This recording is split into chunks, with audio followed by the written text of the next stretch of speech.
Welcome again to another edition of Guest of the Month. We have a special guest every month to talk around the subject of fakes, counterfeits, and this guest is chosen from any part of our society.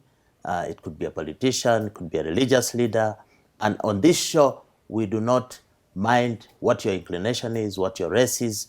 We just would like to increase the talkability, the awareness about the many counterfeits in all forms, products, services. It's a big issue that we have. So today, I'm your host, Fred Muwema, but I'm also being hosted. I am right on one of the top, on one of the hills of this city of hills. I am in Buziga, Katuso, Buziga, Maki-India Division.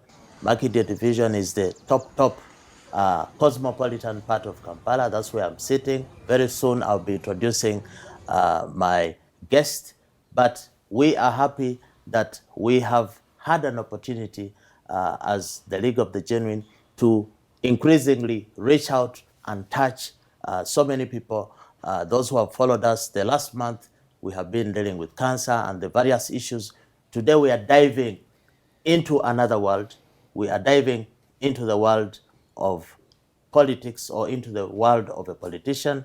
You know very well that politicians as well are just people like us. They face the same problems. They eat the food we eat.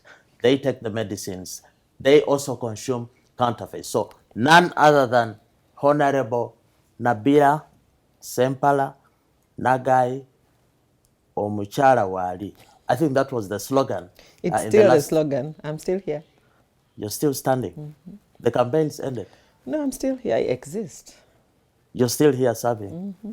We are in Honorable Nabilah's beautiful home.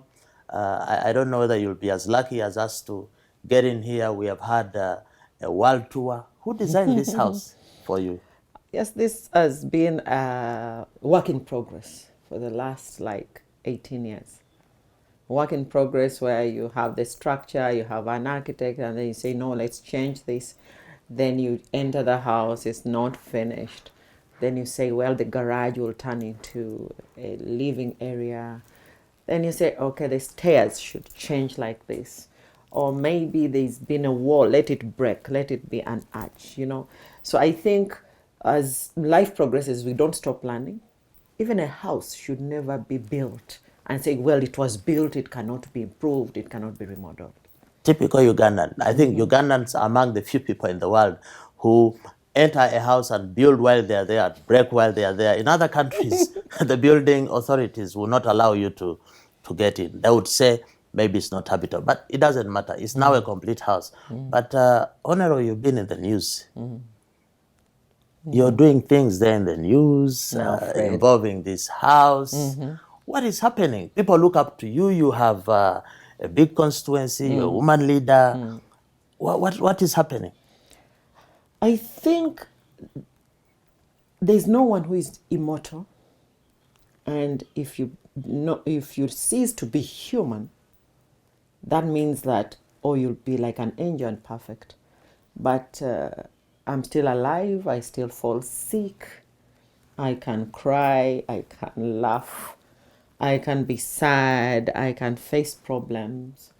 I can be challenged. I can go through adversity. So I think being a member of parliament does not cancel all the human traits and challenges that anybody can go through. Yeah, but being a member of parliament, like Honorable Nabilah, you don't have many people like you. You have been in the house for 15 years or more. We don't have many people who have served that long. And all these issues you're having, the family issues, fighting over the house, come against a backdrop of increased failed marriages, maybe even fake marriages. You attend a wedding in January, by Easter, the couple has broken up. Don't you think the problem is beginning from the top? That you, the leaders, are not showing a good example? That's No, why we I have... think there's no one who gets married because they're leaders. You get married because you're human beings and you're in a relationship. You are a man meets woman, woman meets man, girl meets boy. There's no saying, oh, you are a lawyer, Fred. You lawyers, well, you are a human being. I'm a man, You're so... a man before you're a lawyer.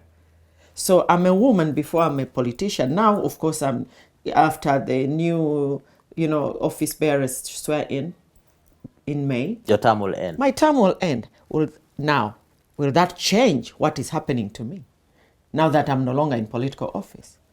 So anything can happen to anyone, and I think marriage as an institution is facing a lot of challenges, one. And I think it also shows the transitional nature of gender roles in society. The transitional nature is Fred, the lawyer, ordinarily over 35 years ago should have married a housewife because he's the breadwinner, because he goes to work. So this woman, where is the food? It has changed. But have we addressed the change and how it has affected the marriages and the gender roles within our homes? So are you blaming women emancipation on the tensions and heating up we are seeing in the marriages? You think it's a factor? How can I blame the beauty of creation, the beauty of God creating male and female to complement each other? The issue is that we perverted how we look at each other. Fred, when you look at me, you're looking at a person. The gender actually comes later because what we discuss, what you want to engage on, has nothing to do whether I'm a woman and you're a man. Actually, why you're here does not depend on whether you came to interview a woman and talk to a woman. No, you came to talk to Nabilah. And if someone says, oh, who's Nabilah? Then say, oh, she's my friend. And I say, oh, because you said she in English. And by the way, African culture is beautiful. Omuchara. Your slogan was Omuchara. Why didn't you say Omuntu? Why did you specify? I could have done gender that. Doesn't matter. I could have done that, by the way. So we're going to change the posters. Is there a chance of what's the space? Okay, yes, but you're making the point. So I think there is a big issue there. Equality, no equality. God put up a certain roles for certain people. No. We are different physically. No. By the way, it is a fallacy to say that God put roles. No. God created a man, woman in his image. So is God a man or a woman? Omnipotent. So, like I said, if we can adopt the God nature of who we are, these issues do not exist. Because we are all in God's image. So what is that image? Why does one gender feel that they are more representative of that image than others? And I think that's what is bringing confusion. But for me, I think the African culture has always been beautiful because even you see in the Bantu language, which I'm maybe more conversant with, most people don't know the Bantu is the language and the others are dialects. That's debate. But in the Bantu language, Omuntu is a human being. It can either be a man or a woman. It does not. And number two, when you're talking about the person has come, in English, the gender comes in. She has come. In the Bantu language, you don't even mention that. No differentiation. No, they say aze. It could be a man. It could be a woman. So this gender thing, I think, with the interface of cultures that had their own challenges on gender, is affecting, and we're translating that and interpreting. For me, I think personally, what we call emancipation in English, the women emancipation, is actually the African existence of society. The original. The original. So because you see, we have a notion of fake people, actually. Yes. People turn up totally different from what they should actually be. So we are trying now to find ourselves, to find the authentic person. And I hear you speak to the African culture and traditions. Yeah. So do you think that a lot of this globalization and so on has made us lose our identity and we are turning up to be very different people? Actually, in most cultures, not only here, but indigenous cultures, apart from the English or Western model of the marriage institution, a person did not cease to be who they are because they got married. And that's why it was taboo for me to take on, it's not culture for me to take on my husband's name. Not culture at all. Most people have not interrogated that. But you have your husband's name. Like I say, that's the interplay with the Western culture. It was a compromise. I don't know if it's a compromise, but it was the legal importation of the marriage institution. Because you realize that I would remain Nabilah Muchala Sempala. The entity of Nabilah who gets married to Sempala. And it will be distinct. Etomanyoyo nakakawa Muchala Kaddu. So we would not fuse. So your identity gets subsumed and yes, because of the marriage relationship with the man. But I think that's okay. You know, there's a feeling that there are types of women. So stereotype again.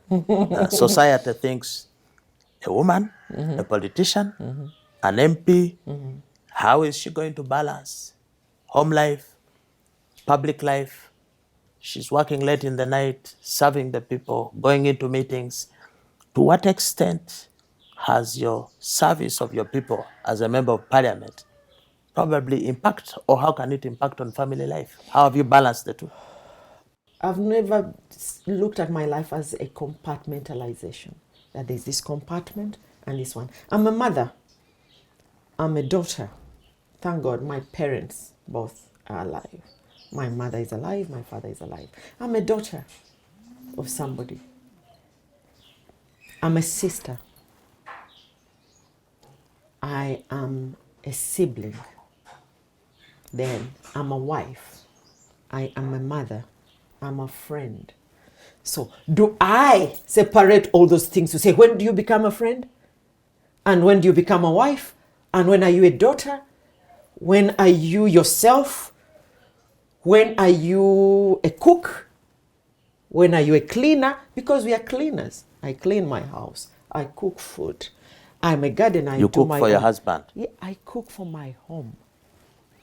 Let me tell you, I think we try to trivialize management or home management. Whether my children are here, my husband is here, there will be food on table. If it's not my husband eating it, if it's not my children eating it, a visitor will come in, a guard will be there, somebody, and I think for us to trivialize, food as if, is there food? There should be food. Why shouldn't there be food? So I think when we try to say people are invalids and they don't know how to live, basic tenets of life, know that you'll wake up, wash your hands, be clean. Even animals clean and groom. So if we try to trivialize, say, do you groom yourself? I say even cats do it. And dogs. Yes. I saw some in the neighborhood. But you've been an MP for an area that appears to think differently from the way you think. Your constituents, most of them have this notion of the man is the head of the home and the wife joins the man and then they form a home. There must be a leader. You can't have two leaders in the home. You appear, maybe now that you're leaving the house, you're going to have a life outside parliament. Probably these are not views you would have espoused if you are still having a political life. And after that, you'll tell us, what are your plans? Are we going to hear more about you or not? I think the beauty with my relationship with the people of Kampala is that I'm real. It's not because I'm talking to Fred. I'll be talking to border borders, and they know who I am. I don't edit. You know, life of editions, like you edit yourself when you're somewhere, you're somebody, that's fake. I'm not a fake individual. I am authentic, I'm original, I'm who I am. But some people accuse you that you were in FDC and then you left FDC, you went to another party. Is that part of being real?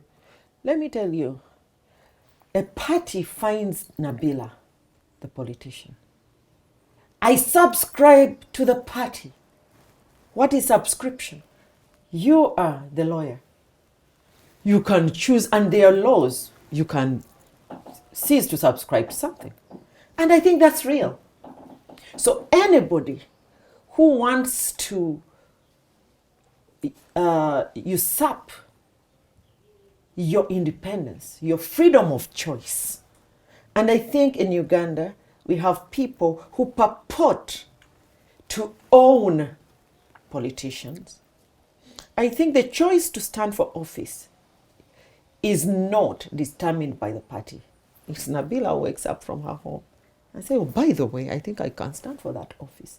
Say, okay, what vehicle? Political parties are just vehicles that carry politicians. And when a politician chooses to leave a party, it's not a crime. But you appear to be turning everything on its head. I didn't know you are a bit controversial, because parties have, and you've been in the system, they have flag bearers. You don't believe in flag bearers for a party? Let me tell you, like I said, when I choose to say I'm going to Parliament. On this party ticket? No, you can go independent. Change? Yeah, but if you choose a party ticket, can you change later, mid-air? It's a contract between the party and myself, according to the Constitution. I subscribe and read the constitutional provisions. But if some people want to impose and own the party on your behalf and inform you or own your membership, I'm a member of the party. And I know I am a member. And I remind myself by looking at the party constitution, say, oh, okay. And I'll challenge fellow members on how we're driving the party. And if that sits, uncomfortably with some people, where they're the ones who are supposed to learn the political process and how parties So function. Now you are an independent? No, I am NUP. You are NUP. Mm-hmm. As of when?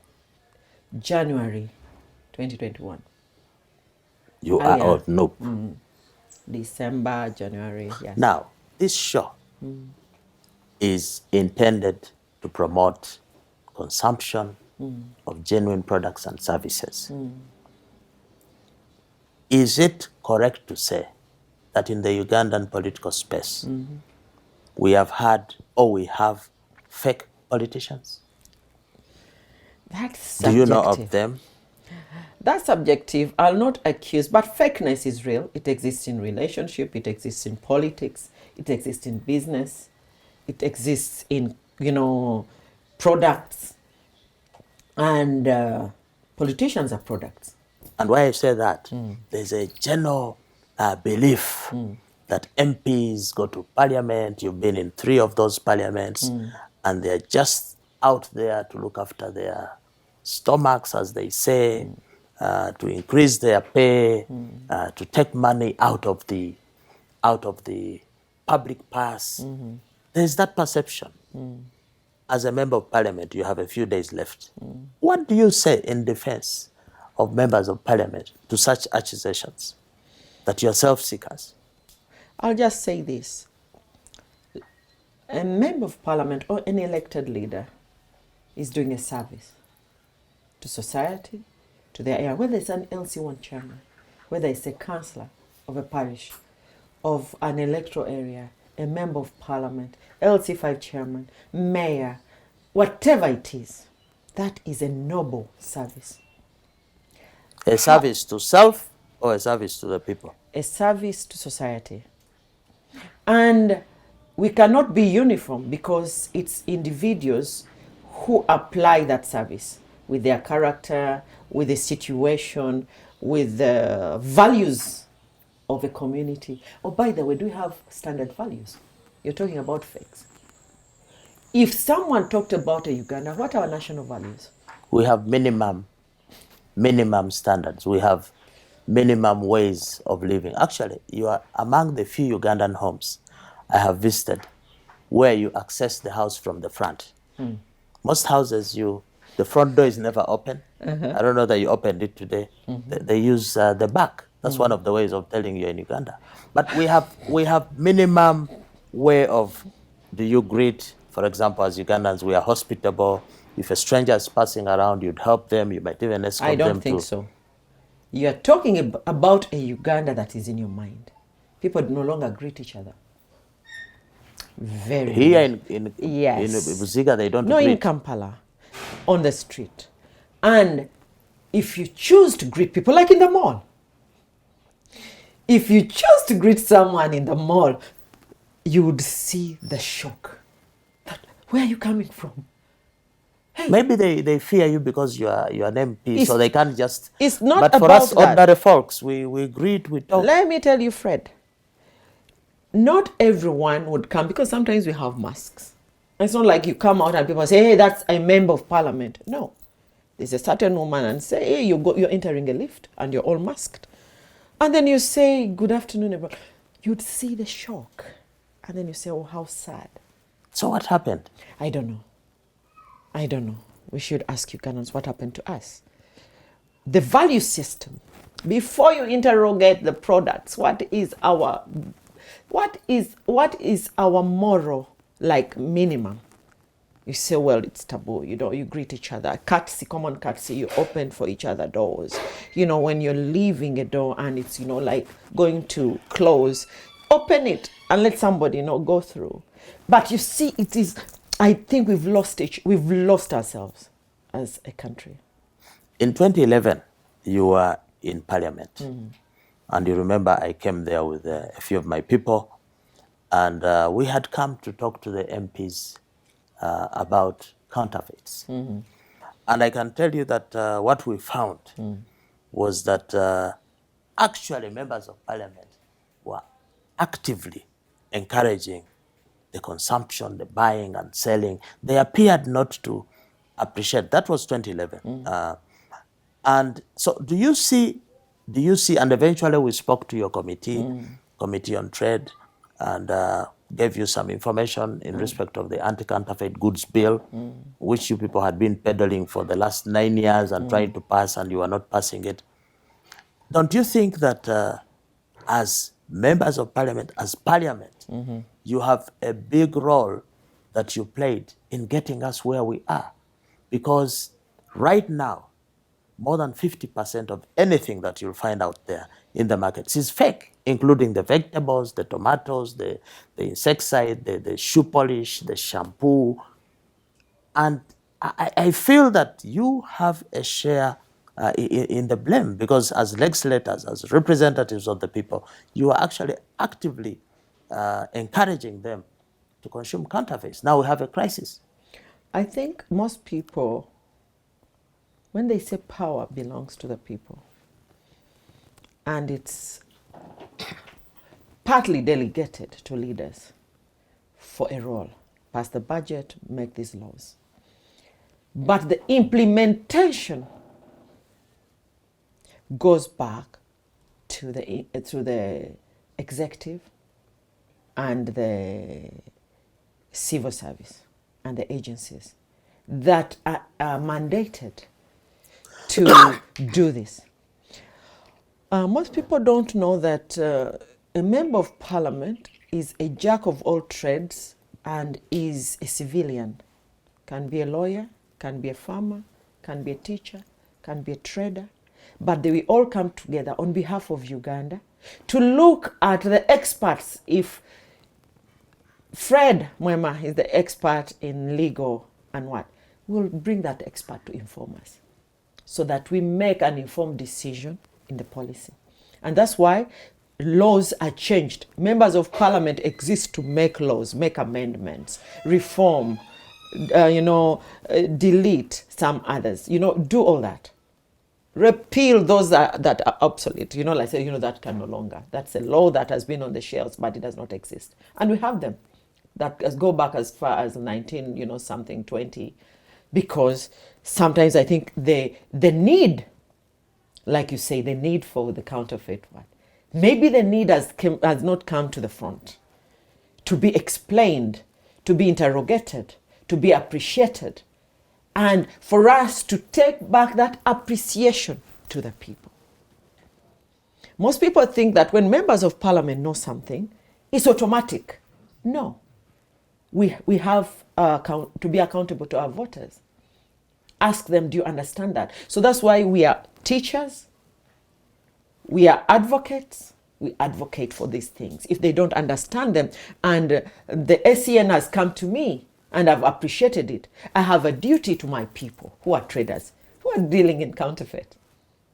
I have a duty to go back to them and say, you guys, do you know this? What's your message to them now? My message is on counterfeits. I think my message to our people is to know that they are both traders and consumers of the same products they bring. So when you bring a product that can affect another person, it can affect you as well. Because I don't think you smuggle genuine products for yourselves and then have others for sale.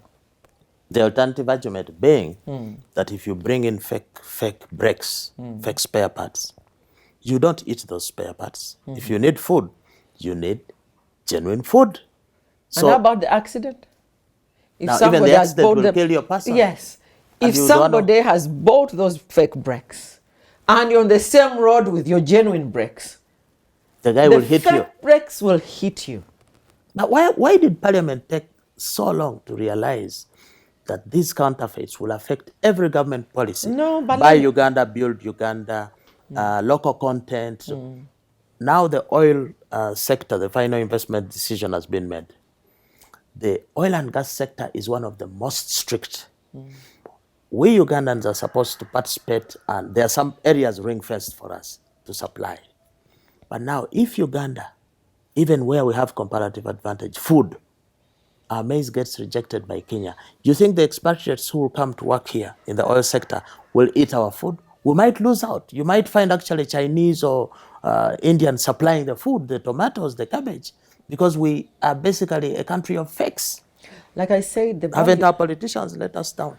I think the value system still affects anything. That's why the same law can be implemented differently across the region. Why? Because a value system should be ahead of policy. The national values should be ahead of, even any sector. If you think lying is okay, Siri was inatuka. Mpeta, if we accept lying, because lying is fake, that's where it starts.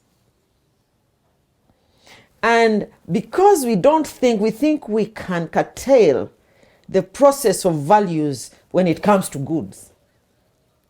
Because if I can lie that something is genuine. Whereas it's fake. And when enforcement also downplays some of these things, or lies about them, it still affects it and also gives birth to another vice, corruption. Yes, I've seen it. But I can close one eye. We can talk. And it will go back to the zero tolerance on corruption, because the counterfeits will exist. And if corruption, because why do they exist? Because somebody is turning a blind eye. But counterfeits are a form of corruption themselves. We can go back and say they are, but someone will say, if you smoke now, like for me, for example, for a long time my husband was a smoker, but I said my home will be a smoke-free zone. But you are a secondary smoker. If your My husband was a smoker. And I said my home will be a smoke-free zone. If you should smoke, smoke before you reach the gate. That's why Rwanda is doing a good job. And say if we want to keep our environment, Rwanda has a dedicated agency fighting counterfeits. 15 years in parliament, you never gave us a body dedicated to fighting it's not counterfeits. late. UNBS only fights standards, substandard. So what I think, Is that something you regret? no, I don't regret, because like I said, Uganda is not stopping today. And Fred, your work is not stopping today. You started a good fight, and I think there is room for improvement. And I think the 11th Parliament should be able to do that. Because we have NUP now, you think? NUP is a formidable party. It has young people, it has fresh ideas. Does it NUP has, have an agenda against counterfeits?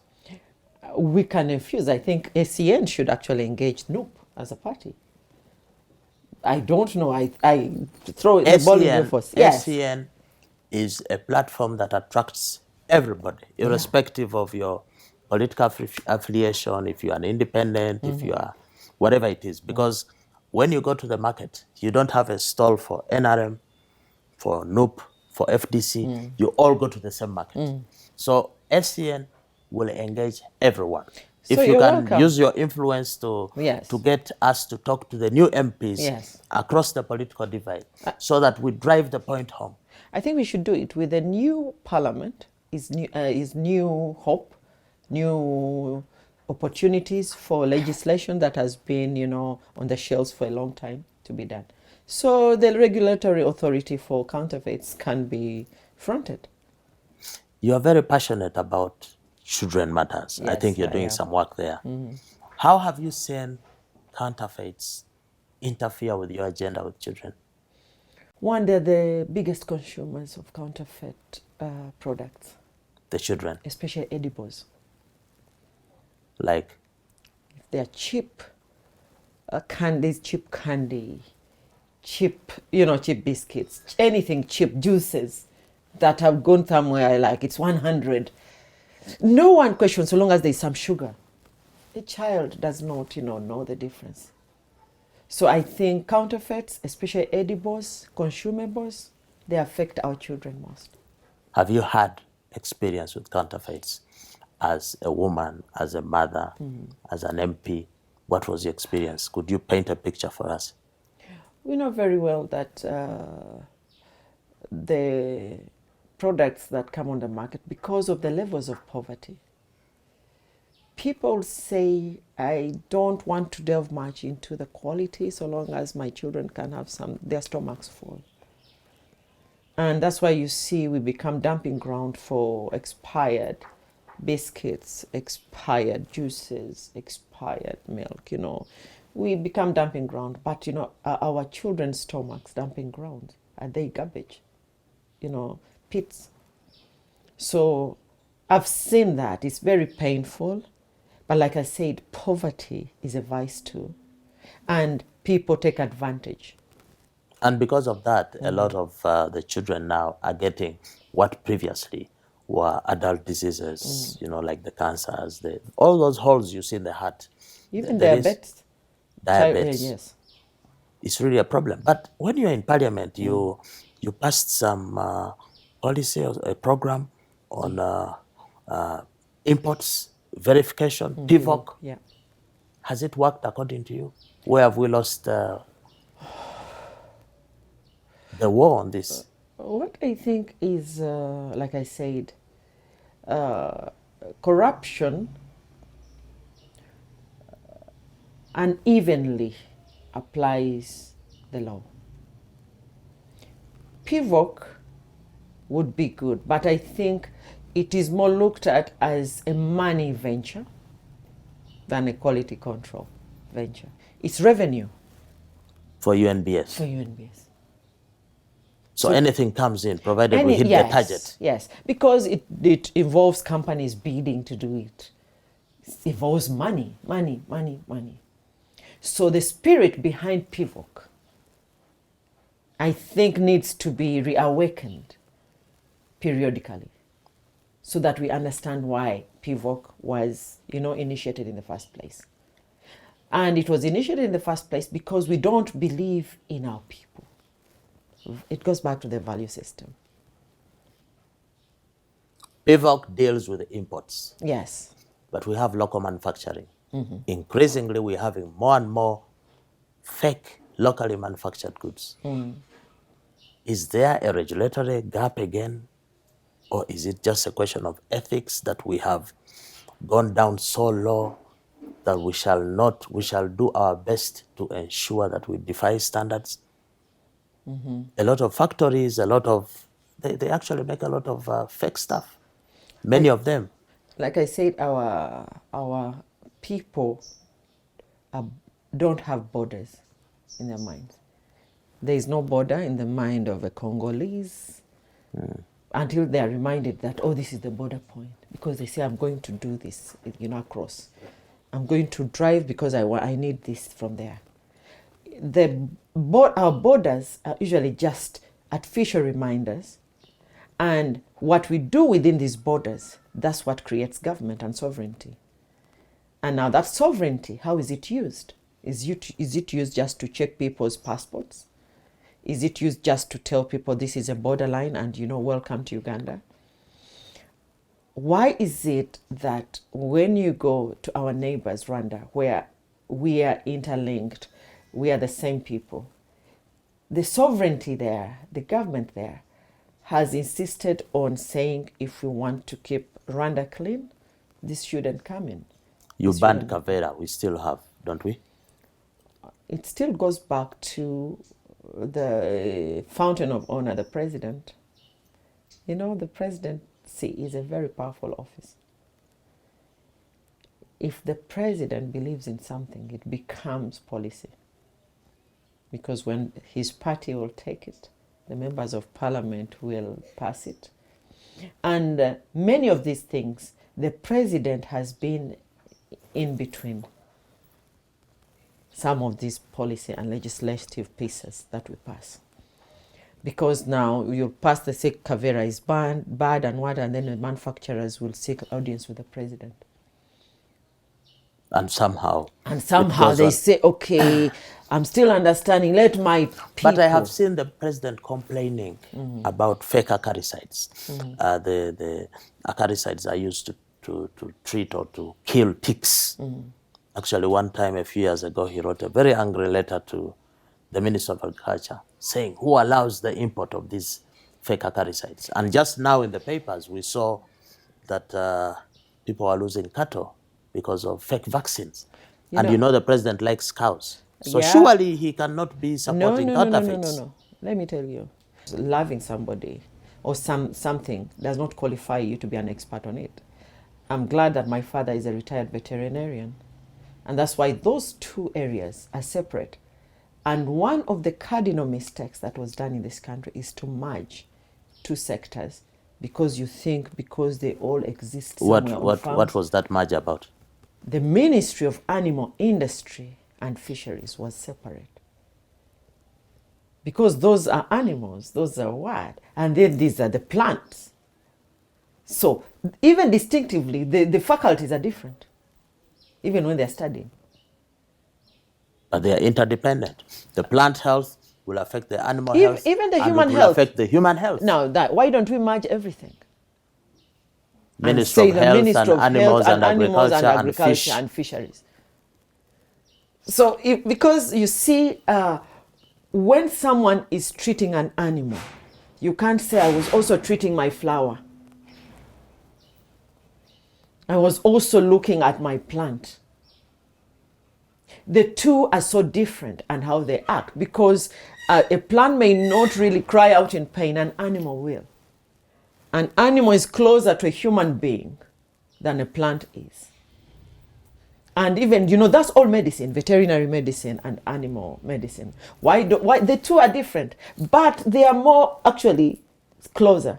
Like I said previously, animal industry and fisheries was distinct, and that's why they would deal with drugs. If you're going to look at animal drugs, How will you look But at... animal drugs are now regulated by National Drug Authority, which also regulates human drugs. Now, don't you see that there is a difference? Like, we need to draw lines across sectors that are interlinked, because society is interlinked. But that's why there's specialization.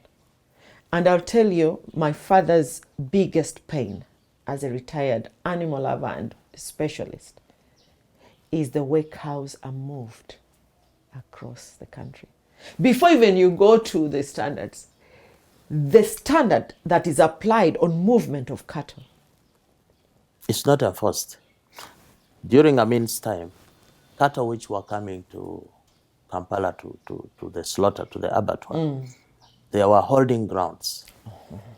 So the cattle come, they are grazed in an area for 2-3 days. Yes. So by the time they go for slaughter, the tension has gone. Yes. So even the quality of the meat is not affected. Yes. And then they go into slaughter. Now you get the cow from 200 miles away, tying up the tail. I know. The cow is tensed up. Yes. Take it right to the slaughter. That is not good meat. Now, that's why you see, by the time even, you're slaughtering a house, that meat should not even be consumed. Some cows are brought when they are diseased, or they have just been treated, given injections, Antibiotics. antibiotics. Bring antibiotic resistance. Oh, yes. In humans. Yes.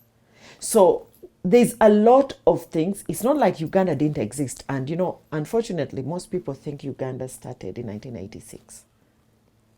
And to say, do we build on what was there? Like we're saying. Why would there be holding places and abattoirs that are regional? If a region has cattle, why don't they slaughter the cattle there? Why bring the hoofs, Yes. everything to Kampala and Yes. cause a problem? Yes. So we still have issues that actually the president, if there is a sector he would have been ahead of, it would be that. Do you talk to the president? Yes. So why don't you tell him Oh, that when you talk to the president, it's about an area. You have an appointment as a committee to talk about something specific, whether it's land matters, so you cannot, it's not like our city has a program and he's interviewing me about all these and what. I think that has not happened, but I think it's good that such programs are aired. try to seek an appointment now as a private citizen without a party color? Or just, Maybe he this might would be feasible. lucky. But talking about animals, I know that you are in poultry. Is it true that counterfeits chased you out of poultry farming? No, we have actually an association of Uganda, the Association of Uganda Poultry Industry, where we were dying, instead of having, calcium in our poultry feeds, would have sand. So they were faking the feed, the chicken feed. Yes, and they would put for you sand. Sand. Sand instead of mukene. Mukene is mixed with sand. Mukene is the small fish. Yes, the small fish, the silver fish. So what would happen to your you birds see the then? quality of your poultry birds start getting sick. The production slows down of laying eggs. The quality of eggs goes down, and the general health of your farm goes down. So we would meet as poultry farmers and talk about all this. We engage the ministry. And When was this? 2011, that's when we formed it. That SEN was there. We formed it and we engaged the ministry. But there is no regulatory body around, maybe maize. But do we have to have a regulatory body on everything? Like I say, feeds is an integral part Of poultry farming. And what I can say is that we should empower. And sectors cannot exist without cooperatives. Because if cooperatives, why Kenya is ahead. Cooperatives are back. When you ban something and you say you bring it back in form of a sacco, diluted form, and they say, yeah, we'll allow you if you do that. That means, okay, what existed before? Can we build on that, on those standards? Because you're talking about standards and quality control and, faking and what. It's people who are consumers. That's why ACN should come in and join hands with sector associations. People who are into like dairy production. People who are what? Because National Drug Authority will not feel the pain as much as the dairy farmers are feeling the pain. So their voice is more important to inform NDA. So what you're doing is wrong. Our people, our members have this sample. How did it pass you? So accountability has been centralized. And I think accountability and the mandate to determine the quality of consumables should be taken back to the consumer. Those who have just joined us, we are here in Honorable Nabilah Nagai Sempala. Omlord, you wanted to be Omlord. She has beautiful furniture here. This furniture must be costing you an arm and a leg. But I hear there is also fake furniture all over the place. People are losing money. You guys out there don't know how I've struggled with furniture. What has happened is like you buy the fake glossy furniture. It looks so beautiful on the outside. You can imagine, the time you have kids, they come and sit. You're busy, you come in, the evening you sleep. Then after 2 months, you say, what happened? It's in pieces. It is like a cloth. It's like half cloth, half leather. It's in between. You don't know whether this is leather or it is sisal or it is textile. Then you see patches across. Yeah, but when you are an MP, when Kosase sits and URA comes, you MPs were just harassing URA collections. You are not collecting enough money. So URA just allows an import. URA will tell you ours is not about standards. Ours is about collecting revenue, import, VAT on people who are importing. That's the role of UNBS. Please don't ask us about that. Our mandate is different. They actually have a mandate to stop what they call prohibited goods, which includes counterfeits. Now, let me tell you, I don't know how we compartmentalized agencies working for Ugandans and they feel they are not interlinked. Do you know how we struggled to let UNBS sit in premises of URA? They're verifying the same container. And URA says, we have our premises, we've built this facility for URA staff. Then UNBase tells you, we would have been there, but we don't have office space. Okay. Then you say, what is your problem? So URA, you're working with for who? And UNBS, you're working with for who?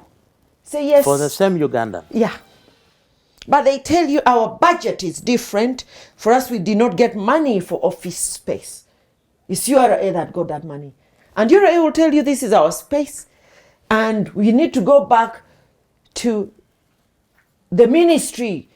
And you politicians should, regulate and create a structure where we can sit together. That is saying that civil services and agencies are putting a double burden on the taxpayer by saying if I have to verify the same container, I should get a budget for it.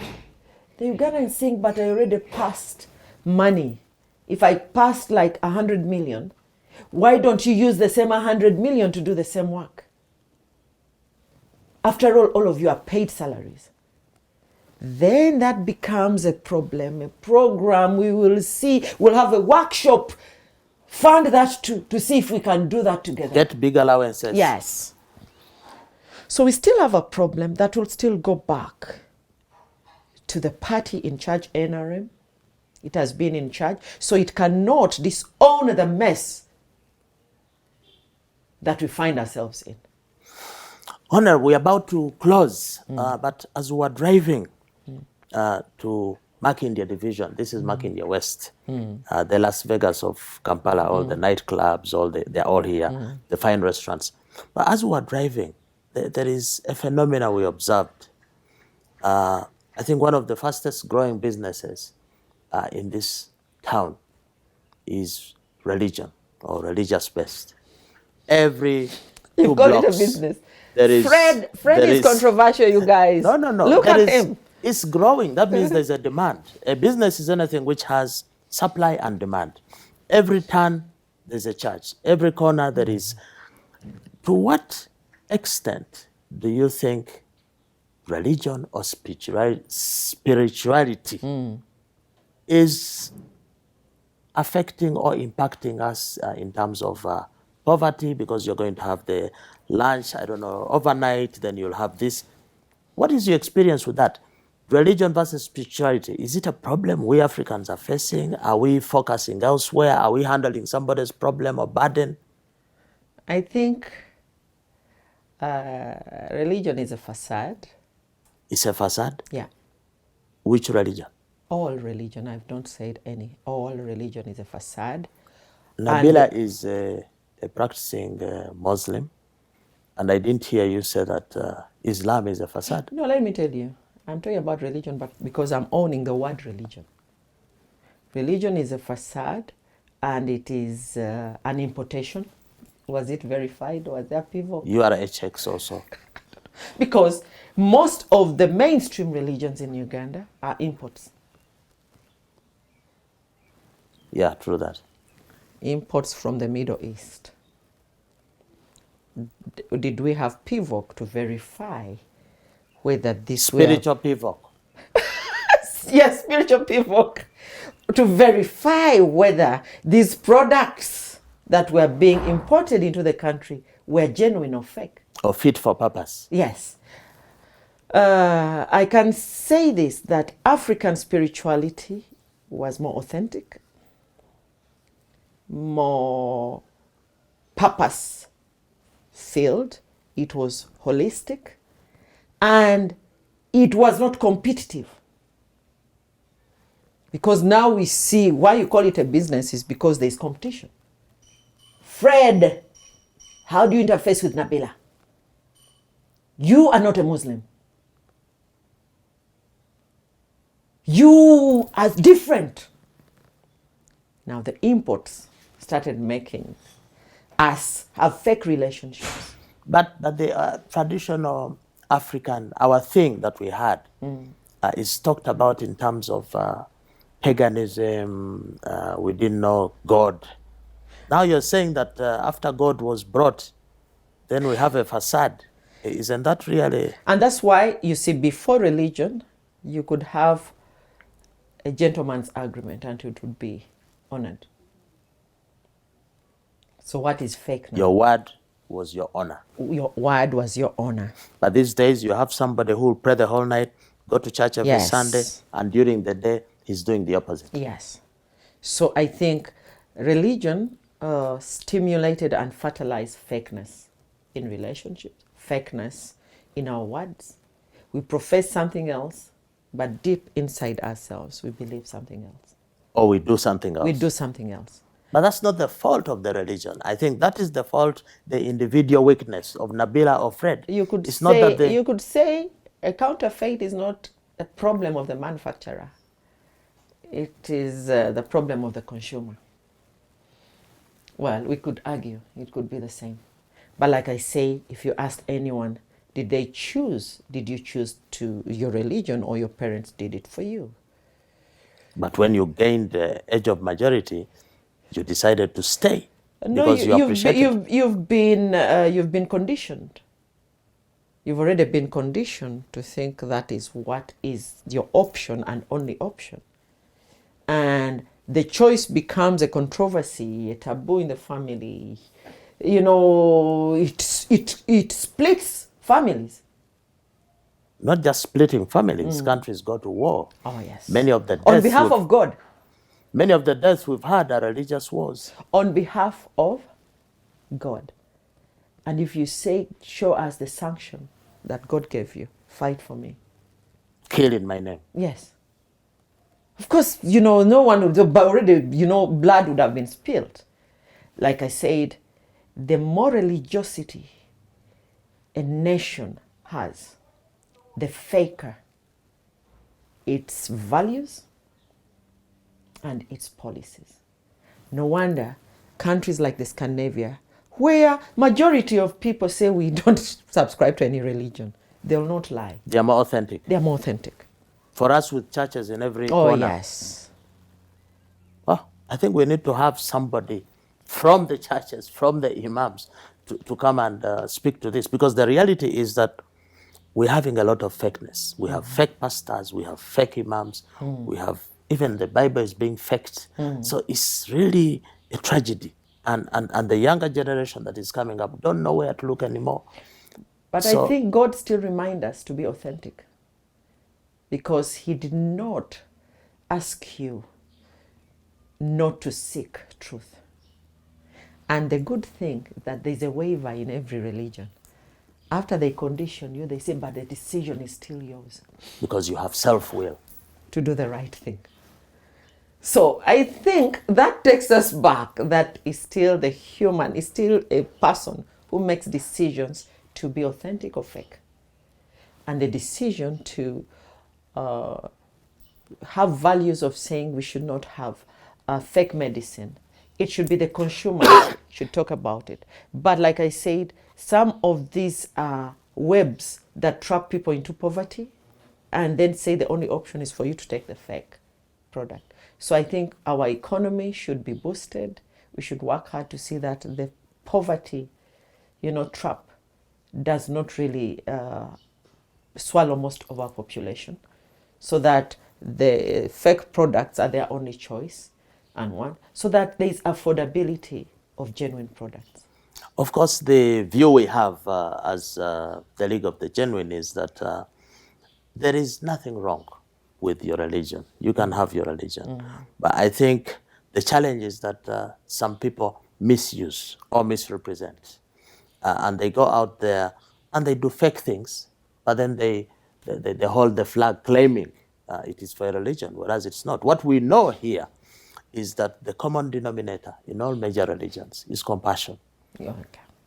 Do unto others as you would like to be done to you. That is common in Buddha, in Islam, in Christianity, in Judaism. Is common. Now, is these variations? It's like COVID, the variants that come and distort things. Actually, I went to Washington one time, and I went to the Interreligious Center, was it called that? And there was a world religion map,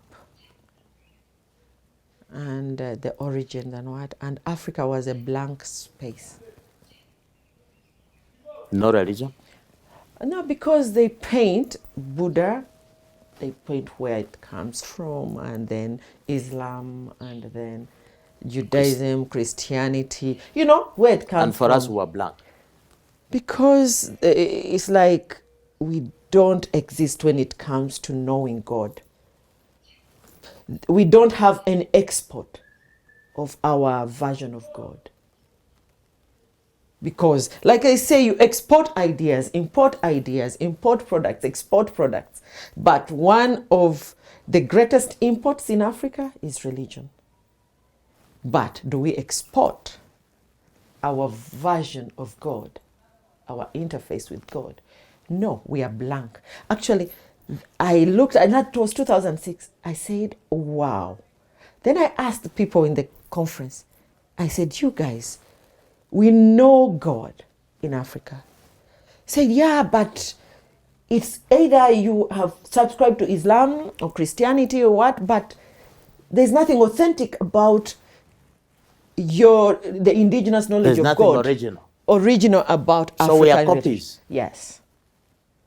So actually that made me question, interrogate, and make a decision and say, you know what, when we know the word Katonda, Ruhanga,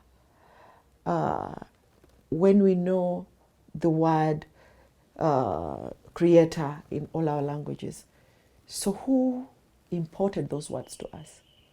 So interrogation is both personal, but it's a personal journey. Fred. And I think most people want to go into the group journey and they are so scared and terrorized to have a that they personal cannot journey. bear. Now that you have left Parliament, can I suggest that maybe you take on a career as maybe you become a pastor, or do we have in Islam, do we have ladies who preach or something? You could be the first.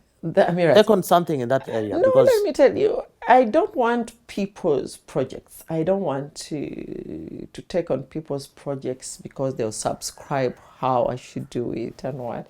Maybe. Like I said, funny enough, when someone tells you like, oh, Nabilah, you'll meet the creator, I said, yes, I'll meet my creator. And in that room, I will have no one. It will be me and my creator. Now, if when we go to heaven, day of judgment, I'll be alone with my creator. Why do you want to interfere on that process of preparation? And you look like you'll be arguing with your creator. No. I'll be at one with my God. At peace. At peace. Because I've started that practice. You're very spiritual.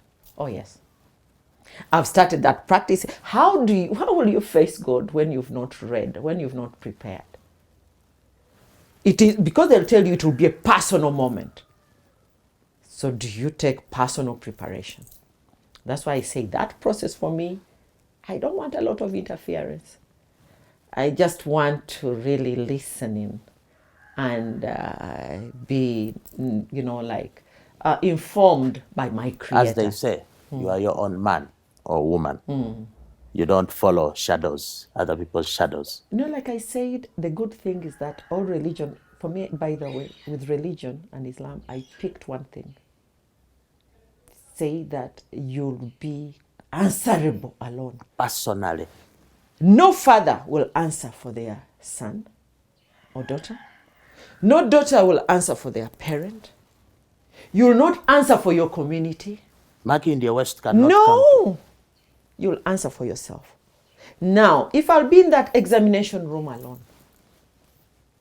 What about these prayers of intercession? You've gone and then we pray, please. Like I said, you know those things. Like I said, as a teacher cannot escort you to do your papers, no one will escort you in that examination room.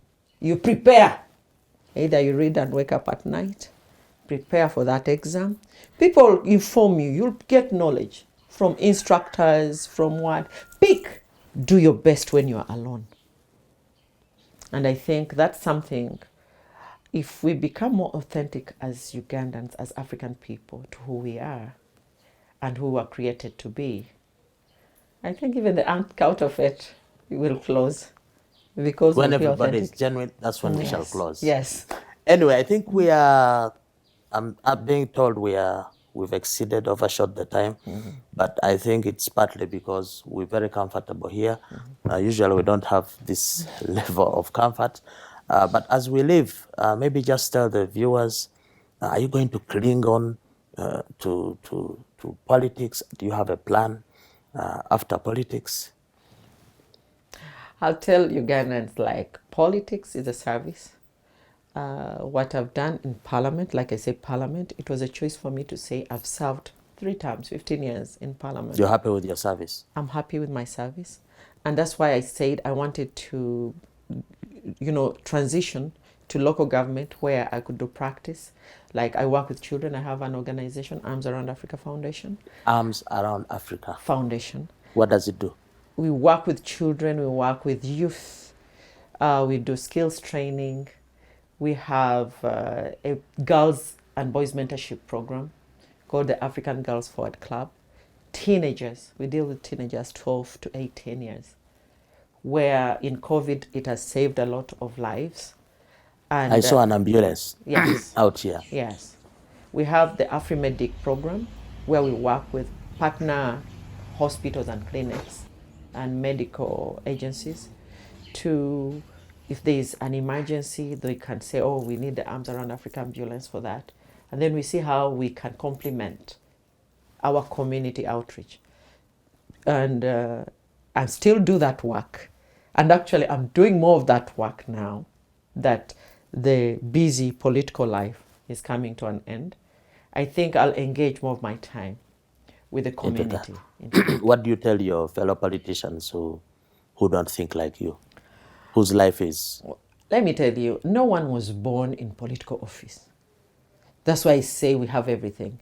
So you were somewhere before you became elected and became a politician. You'll remain that person who was there before the politics. And like I said, I'm still Nabilah. My views will remain the same. I still have my head, I own it. I'll still have my opinions. I'll still speak my truth the way I know it. But I'll still serve people. Fantastic. We've had a beautiful interview here. We're glad. We didn't know we'd manage to get here because of what we're reading in the media. You're thrown out of the house. Now you're in for your supporters and constituents. Are you sure you'll stay here, or it's a ping pong? You're in, you're out. Like I said, not whatever you see, apart from this program, not whatever you see like in that. media, whatever you read in papers is authentic. So come to the Anti-Counterfeit Network to get authentic news. To get the vaccination I'm here. against fake. You see, I'm alive. I'm in my house. So what you saw was fake. Fake news. You're a victim of fake news. Yes. Honorable Nabilah, thank you so much for, first of all, asking us to come over. We like the meal you've served us. We hope we can come back anytime and share with you our discussion on counterfeits. And it's good that your constituents, as you've said, have been having issues. They are trading in this. You've given them a message. We're going into a weekend where we're going to have a celebration of Mother's Day. It's a special day for mother. You're a mother yourself. Any message to the women out there as a woman leader?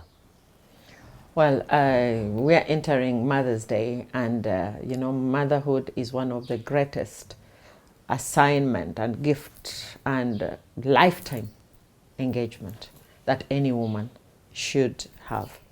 So I would want to say, as mothers, as we are being celebrated, let us, inspire future mothers.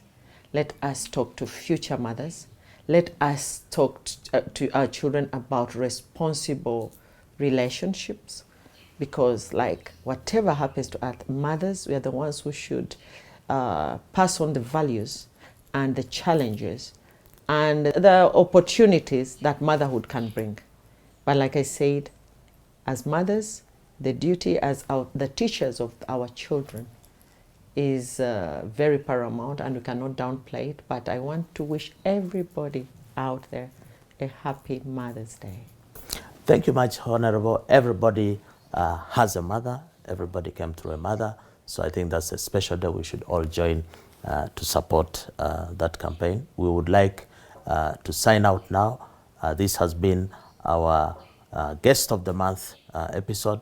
We've been hosting Honorable Nabilah Nagai Sempala. She likes all the names that way. She was kind enough to host us in her beautiful home here in Katuso, Buziga. This is in Makindye Division, in particular Makindye West. And we've been shooting from her home.